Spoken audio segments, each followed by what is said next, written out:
සුබ දවසක් යාළුවෝ ඔක්කොටම. ඔන්න අද ගෙනලා තින්නේ E10 93E මොඩල් එකේ 20kV යුනිට් එක. ඉතින් ඒක ඇතුළ අපි දැන් නම් මම පවර් මොඩියුල් එක ගලවලා තියෙන්නේ.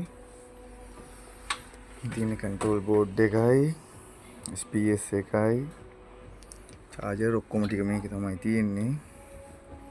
ඉතින් ගලවපු පවර් මොඩියුල් එක ඉන්න බූස්ටර් බෝඩ් එක ඉතින් ඉන්වර්ටර් එක අපි මේක දැන් නම් තියෙන මේක බස් හැදෙන්නේ නැතුව මේක රිපෙයාර් කරලා ඉවර වෙලා අපි ඔන් කරන විදිය බලමු ඊගා වීඩියෝ එකේ.